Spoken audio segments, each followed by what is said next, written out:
चलिए जय देखिए, आज की इस क्लास में 1.5 हम लोग को पढ़ना है परिमेय और अपरिमेय बताना है। ठीक है, बहुत ही आसान है। अभी हम ठीक है, एक बार बताइए कि ऐसे सवालों को परिमेय और अपरिमेय करना हम बता देते हैं। ठीक है, कि परिमेय क्या होता है और अपरिमेय संख्या एकदम बेसिक में पढ़ाए थे, बेसिक वाले क्लास में। ठीक है, एकदम शुरुआती में। इसमें सबसे पहले परिमेय संख्या क्या होती है, जिसे p बाई क्यू के रूप में लिखा जा सके, वो परिमेय होती है। लेकिन एक शर्त होता है कि वो या तो q का मान 0 नहीं होना चाहिए या अंडर रूट में नहीं होना चाहिए। ठीक है, जैसे में हम इसको लेते हैं, पहला सवाल जो दिया है 2 माइनस e, तो हमने कहा था कि जिसका रूट क्यूब निकल जाएगा, यानी जिसका वर्गमूल है या घनमूल है, अगर निकल जाएगा, कलड़ी से बाहर वो संख्या निकल जाएगी, तो क्या हो जाएगा, वो परिमेय होगा। लेकिन यहाँ पे अंडर रूट में 5 का वर्गमूल निकलेगा क्या, नहीं, तो इसलिए ये क्या हो जाएगा, सीधा सीधा बोल देते हैं इसको अपरिमेय। ठीक है, रीजन भी बता दिए हैं। ठीक है, इसमें कोई दिक्कत नहीं होगी। दूसरे सवाल को थोड़ा सा 100 ग्राम हल करेंगे, तो 3 प्लस अंडर रूट में 23 है, ये माइनस है तो माइनस का अंडर रूट में 23। बाबू भाई देखिए, तो सेम टू सेम है, कट जाएगा या घट जाएगा तो 0 हो जाएगा। ठीक है, हम काट नहीं सकते, बस समझिएगा कि घटा ही है। ठीक है, घटा नहीं है, ये घटेगा तो क्या हो जाएगा, 0। टेंशन क्या बचा, 3, तो बताइए 3 के बटे में ये है, तो बोले थे हम क्या, p बटा q। ठीक है, ये परिमेय संख्या है, तो लिख देंगे अतः परिमेय संख्या है।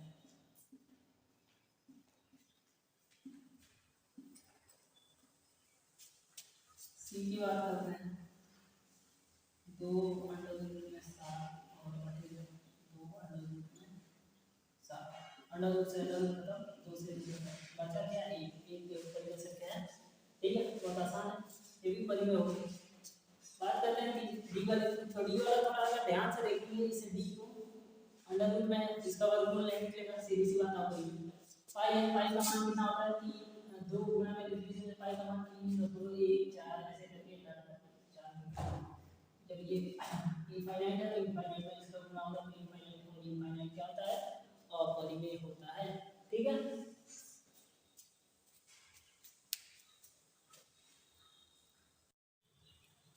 ये क्वेश्चन दिए हुए हैं 1.5 में। ठीक है, अभी ये सवाल दिया है, सबसे पहले तो इसके सूत्र आपको याद होने चाहिए। ठीक है, फॉर्मूले कुछ हैं जो आपको शुरू में ही 6 7 8 में पढ़ाया गया है, बट सबको याद होगा कि नहीं, तो उससे पहले आप लोग फॉर्मूला लिख लीजिए। सबसे पहले a प्लस b का whole square, a square plus b square और प्लस में। ठीक है, ये आगे पीछे हो कोई दिक्कत नहीं है, क्योंकि ये जोड़ वाला है, तो जोड़ में क्रम नियम का पालन होता है। दूसरी बात, a माइनस b का होल स्क्वायर जान लेते हैं, a square plus b square और माइनस का 0। ये जो सबसे इंपॉर्टेंट फार्मूला है वो है a square minus b square. यही तो आप कहीं भी रहेंगे, रोड घाट पे गए ना, तो ये फार्मूला। ठीक है बाबू, तो इसको थोड़ा अच्छे से a square minus b square, तो कई लोग इसका फार्मूला बताने लगते हैं। ठीक है, ऐसा नहीं, a square minus b square का सबसे इजी है a माइनस b, एक ब्रैकेट में दूसरे में a प्लस b। ठीक है, चलिए अब इसको हल करते हैं। सबसे पहले इसको हल करना बताते हैं, इसको सरल करना है। ए वाले को क्या करना है, यहाँ पे 3 प्लस अंडर रूट में 3 और यहाँ पे दिया है कि 2 प्लस अंडर रूट में 2। ठीक है, इसका इसमें हम गुणा करेंगे तो 3 दूनी कितना आ जाएगा, पहले तो इसको उठा के इसमें करिए, 3 गुना के 6, फिर 3 का इसमें, तो प्लस में क्या आ जाएगा, 3 कलड़ी में 2। ठीक है, इसका हो गया ना दोनों में। अब उसके बाद इसका इसमें, फिर इसका इसी में। ठीक है, यानी इसका इसमें फिर इसी का इसमें। ठीक है, तो प्लस सिंबल है तो प्लस, यहाँ पे क्या आ जाएगा, 2 अंडर रूट में, फिर प्लस है प्लस है तो प्लस में प्लस करके प्लस। अब अंडर रूट में 3 है और गुणे में अंडर रूट में 3, सॉरी 2। तो यहाँ पे ध्यान से उसको दशमलव मत समझिएगा, आप बड़े हो गए वो गुणे का सिंबल है। ठीक है, तो ये हो जाएगा 6 प्लस, ये देखिए कलड़ी में 2 है और ये कलड़ी में 3, तो ये मत करिएगा 3 2 5 3 2, ऐसा कुछ नहीं बाबू।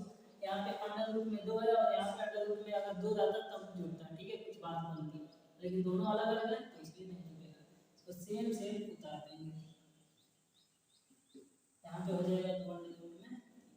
अब इसका जब गुणा होगा तो ध्यान से देखिए, कलड़ी उसी तरह रह जाएगी, 3 का 2 में बस गुणा हो जाएगा सिंपली, 3 2 5 मत करिएगा, 3 दूना 6 हो जाएगा। समझ में आया ना, गुणा होगा, गुणा है तो गुणा, ये हो जाएगा आपका फाइनल आंसर। बहुत आसान है। ठीक है, ध्यान से समझ के करिएगा।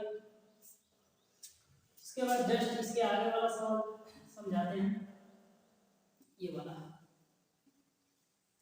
दिया गया आपका 3 प्लस अंडर रूट में 2 और 3, ठीक है। और दूसरा आपका दिया हुआ है 3 माइनस अंडर रूट में 3, ठीक है। तो 3 का 3 में गुणा करेंगे। अब देखो एक चीज है, इसको फॉर्मूला में भी कर सकते हैं, गुणा करके भी। पहले गुणा करके बताते हैं, उसके बाद फॉर्मूला में। तो 3 का 3 में 3 दिया है 9, फिर 3 देखिए प्लस यहाँ पे साइलेंट होता है तो प्लस और माइनस, प्लस और माइनस में गुणा होगा तो माइनस, यहाँ पे क्या हो जाएगा 3 कलर में। फिर इसको हो गया, अब इसका इसमें करना है तो प्लस में प्लस का गुणा प्लस, यहाँ पे हो जाएगा 3 कलर में, प्लस का माइनस में होगा तो माइनस, यहाँ पे हो जाएगा कलर में 3 गुणे में कलर में, ये हो जाएगा आपका 9।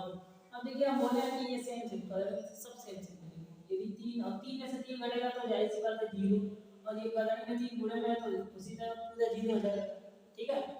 अब यहाँ पे माइनस, ये गुणा होगा तो 3 पे कितना हो जाएगा 9।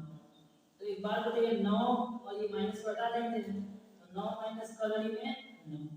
एक बात बताइए 9 का वर्गमूल निकल सकता है, देखिए बहुत आसानी से निकल सकता है। यहाँ पे 9 3 दिया 9 3 एकम में, ठीक है। तो दोनों यानी इसका वर्गमूल निकलेगा तो 9 माइनस 3 हो जाएगा, तो कितना हो जाएगा 9 3 गया 6, ठीक है। ये तो हो गया आपका लॉन्ग मेथड यानी गुणा करके। शॉर्ट फार्मूला बताते हैं, शॉर्ट फार्मूला आपके आंखों के सामने ही है, देखिए जब एक क्वेश्चन में a प्लस बी है दूसरे में a माइनस बी दिया, a माइनस बी पहले या a माइनस बी बाद में, ठीक है, उससे कोई नहीं है। तो ये होता है तो आपको हम बोले a square minus B square, यानी पहले का और दूसरे में। तो यहाँ पे हम क्या करेंगे, ध्यान से देखिए, इसी में 3 का स्क्वायर कर दीजिए, ठीक है, और माइनस का सिंबल है बीच में माइनस, अंडर रूट 3 का स्क्वायर कर दीजिए, हल हो जाएगा सवाल। 3 दिया है 9, अब 3 गुना 6 मत करिएगा, 3 गुणे 3 होगा, ठीक है, 3 3 9 और माइनस यहाँ पे जब होगा तो करड़ी का जब बी स्क्वायर होगा या अंडर रूट का जब बी स्क्वायर होगा तो अंडर रूट हट जाता है, ठीक है। तो 9 में से 3 गया, देखिए सबसे आसान तरीका कौन है कमेंट करके बताइएगा, ठीक है। और वैसे भी देख के बताइए सबसे आसान कौन है, ये वाला तरीका फार्मूला। तो इसलिए बोलते हैं हमेशा कि फार्मूला अच्छे से आपको याद रहेगा, ठीक है, तो आप कहीं भी अच्छे से दिमाग लगा लेंगे, ठीक है। फार्मूला इसलिए बनाया जाता है ताकि शॉर्ट तरीके से किसी भी सवाल को हल किया जा सके, ठीक है। अब हमें उम्मीद है कि ये सवाल आपको हल्का लगेंगे, ठीक है, ये और ये तो आप कर ही लेंगे, ठीक है। बता देते हैं सी वाला, ठीक है।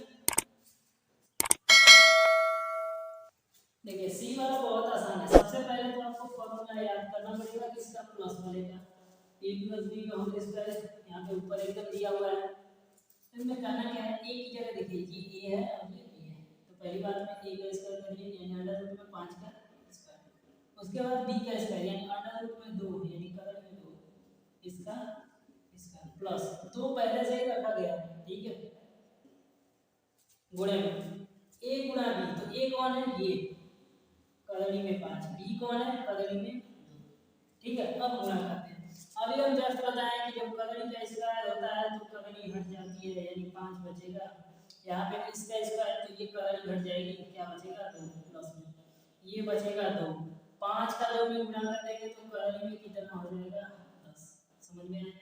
अब देखिए 5 और 2 कितना हो जाएगा, जुड़ जाएगा तो 7 हो जाएगा, प्लस 2 कलरी में 10, ये हो जाएगा आपका आंसर, ठीक है। अगला सवाल दिया हुआ है कि ये जो तीसरा जो सवाल है उसमें दिया गया है कि जो पाई है, ठीक है, पाई एक अपरिमेय संख्या है और उसमें जो c अपान d का है, c अपान d का मतलब यहाँ पे अगर हिंदी में अगर लिख देते हैं तो यहाँ पे हो जाएगा परिधि और बटा में व्यास। तो कह रहा है कि आप पाई को परिमेय संख्या मानते हैं तो ये बताइए ये c अपान d भी एक परिमेय संख्या है, इस तरह का कुछ बात कर रहा है।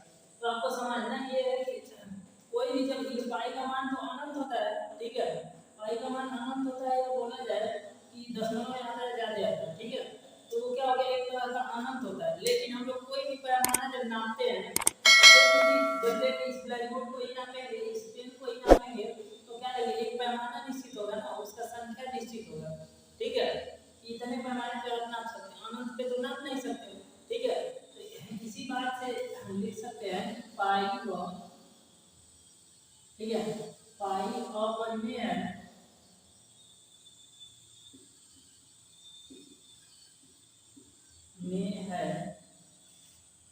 अपने है, परंतु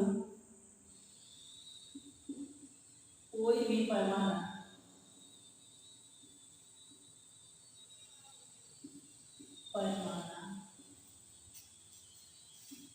अनंत को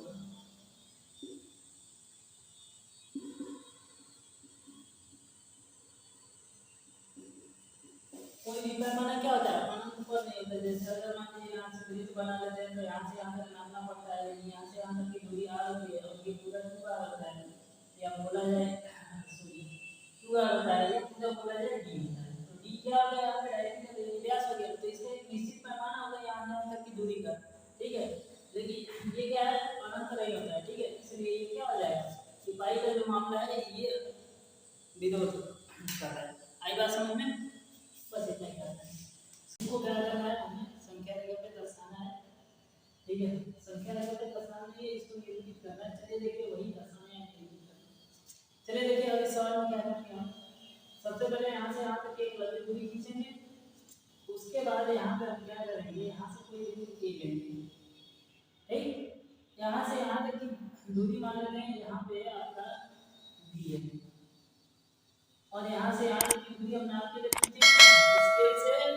स्केल और आपका लंबा पक्का दोनों ले लीजिए, ठीक है, ये 9.2 नापा है, ठीक, यहाँ से यहाँ तक की दूरी।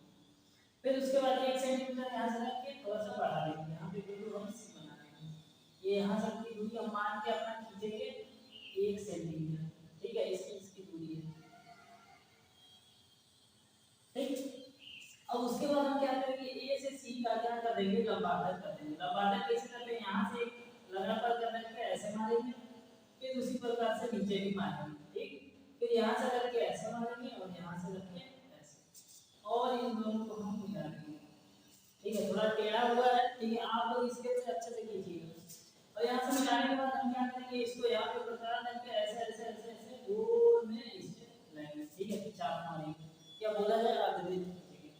अर्धवृत्त खींचने के बाद इसको क्या करेगा, ऐसे ऐसे डैश करके मिला देंगे, ठीक, डैश करके मिलाने के बाद देखेंगे यहाँ पे 98 डिग्री का एंगल बनेगा, 90 अंश का कोण बनेगा। फिर यहाँ से इसको डी पॉइंट मान लीजिएगा, मानने के बाद यहाँ पे क्या करेंगे, इसको ऐसे ऐसे ऐसे बिंदुदार बनाएंगे, और इसको इसके हिसाब से एक चाप खींचेंगे, तो ये यहाँ पे आएगा, जिसका नाम होगा बिंदु बी। आई बात समझ में, सॉरी इसको ओ बनाएंगे, तो यहाँ पे देखिए इसको ओ बनाएंगे तब तो सेंटर पता चलेगा। अब यहाँ से ओ से ई तक की जो दूरी नापेंगे ना, ठीक है, वही आपका होगा 9.3, समझ में आया। बस ऐसे ही करना है आपको, ध्यान से और अच्छे से करना है। हम तो ऐसे ऐसे समझा दिए, आपको अच्छे से सावधानी से ध्यान से करना होगा, ठीक है।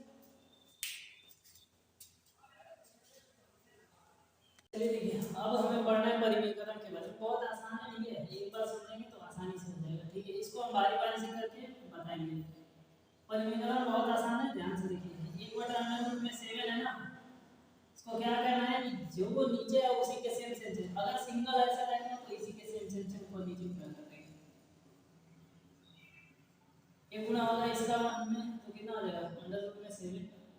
और हम बताया था कि रूट में जब रूट का गुणा हो और नंबर सेम सेम हो दोनों के अंदर, तो क्या होता है, रूट हट जाता है, यानी केवल हो जाएगा 7। ये हो गया।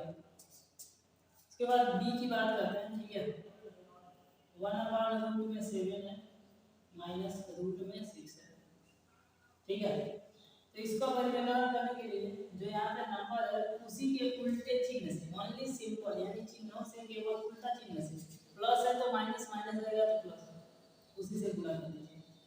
यहाँ पे हो जाएगा रूट में 7 और माइनस में 6, ये तो क्वेश्चन है, इसके उल्टे से ऊपर नीचे मल्टीप्लाई कर देंगे, 7 प्लस में √6 और √7 प्लस √6। अब इसको हल कर देंगे, एक का इसमें गुना होगा तो कितना हो जाएगा, √7 प्लस √6, सॉरी हिंदी में इंग्लिश दोनों। अब देखिए एक माइनस है एक प्लस है, तो आपको फॉर्मूला याद आ रहा होगा, ठीक है। एक क्वेश्चन में a प्लस बी और दूसरे में a माइनस बी, तो फॉर्मूला होता है a square minus B square, ठीक है। तो वही वाला फॉर्मूला है, प्लस एक माइनस है, एक माइनस एक प्लस ऐसे कहिए। रूट में 7 का स्क्वायर होगा तो आप जानना है कि 7 हो जाएगा, और रूट में 6 का स्क्वायर होगा तो क्या हो जाएगा। अगर नहीं समझे तो समझा, ये अंडर रूट में 7 हो जाएगा, इसका स्क्वायर हो जाएगा, और माइनस में अंडर रूट में 6, तो इसका स्क्वायर 7 और यहाँ पे 6, वही चीज लिखा है। अब इसको आगे कर देंगे तो ये उसी तरह उधर जाएगा, और ये क्या आ जाएगा रूट में 6। अब बाद में समझ में आया, इस तरीके से होगा। इसके बाद आगे बताते हैं, सी वाला जस्ट ऐसा ही है, ठीक है, इसी के जैसे ये भी है। तो सी वाला आप लोगों के नाम रहेगा, सी वाले को नहीं बताएगा। डी वाले को थोड़ा अलग है, तो डी वाले को बता सकते हैं। 1 अपॉन रूट में 2 और सॉरी रूट में 7 माइनस 2। तो इसमें कई लोग कंफ्यूज होंगे, सर क्या करें, यहाँ से रूट तो हट गया, घबराना नहीं है। फॉर्मूला क्या बताया कि यहाँ पे माइनस है, प्लस से मल्टीप्लाई करिए, ये नहीं बना करिए। तो यहाँ पे हो जाएगा अंडर रूट में करेंगे 2 प्लस में 2, और यहाँ पे करेंगे 7 और प्लस में गुणा करेंगे इसका, तो इसी तरह ये उतर जाएगा, और यहाँ पे इसका करेंगे तो इसका स्क्वायर होगा, तो खत्म हो जाएगा, रूट बन जाएगा। अब 2 का स्क्वायर बताइए अब कितना होगा, 2 गुणा में 2, यानी अभी बता देंगे 2 गुणा के 4, यहाँ पे क्या आ जाएगा 2 गुणा।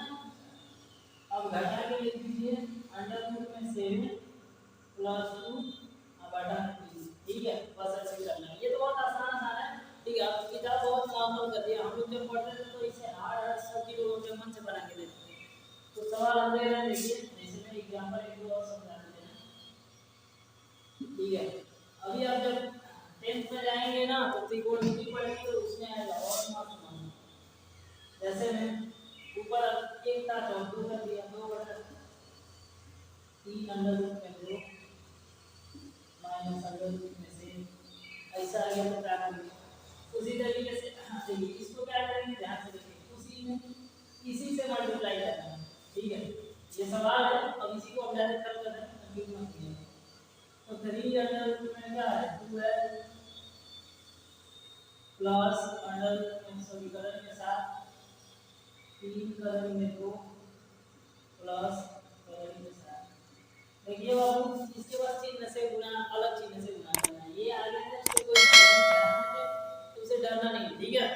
ये नहीं थोड़ा सा आगे तो लगे डरना है, सर हमसे तो ऐसे कुछ नहीं, ठीक है। इसका बारी बारी से करेंगे, पहले करने के बाहर है इसका करेंगे, 3 का 2 का गुणा होगा 3 गुना के, ये उसी तरह भाई साहब। फिर इसका इसमें तो अंदर नहीं होगा कभी भी नहीं, जब करनी इसके साथ भी रहे इसके साथ भी रहे तब होगा, तो ये बाहर ही हो जाएगा, 2 करनी है 7। अब इसका इसमें करते हैं, तो अभी हम बताएं इसका होल स्क्वायर करेंगे, तो थोड़ा सा ध्यान से देखो, 3 करेंगे में 2 का स्क्वायर और माइनस में करेंगे में 7 का स्क्वायर, इसका स्क्वायर 3 का स्क्वायर हो जाएगा 9, और इस करेंगे में 2 का स्क्वायर होगा तो 2 हो जाएगा, और माइनस में ये कितना आ जाएगा 7 हो जाएगा, तो 9 दूनी 18 माइनस में 7, आई बात समझ में। 18 में से 7 घटेगा तो 11 हो जाएगा, तो यहाँ पे क्या आ जाएगा, अब डायरेक्ट हम रख देना 11, यहाँ पे रख देंगे 11, तो ये फाइनल आंसर हो गया बस, ठीक है। या आपको बारी बारी से करना होगा, 3 करनी में 2 का स्क्वायर माइनस करनी में 7 का स्क्वायर, ठीक है। इसको उतारते चलिए, करनी में 2 प्लस 2 करनी में 7, इसका स्क्वायर होगा तो हम बता सकते हैं कि कितना आएगा, 3 के 9 गुणा में 2 और माइनस में 7, ये हो जाएगा 6 करनी में 2 प्लस 2 करनी में 7। अब हम डायरेक्ट लिख सकते हैं ना, 2 18 18 में 7 घटेगा 11, ठीक है, ये हो जाएगा आपका आंसर, ठीक है। ऐसे ऐसे सवाल हम लिख लेते हैं हम लोग को, और ज़्यादा कुछ मुश्किल भी नहीं था, समझ आने के बाद कुछ मुश्किल नहीं होता, ठीक है। एक बार आप समझ लेंगे तो बहुत अच्छी तरीके से हल कर लेंगे, तो इसीलिए आप लोग छापने से ज़्यादा और होमवर्क, ठीक है, छापने से ज़्यादा आप लोग समझ समझने पे ध्यान दिए कीजिए, ठीक है, तो ज़्यादा फायदा रहेगा। समझना बहुत जरूरी है, छापने से ज़्यादा, ठीक है।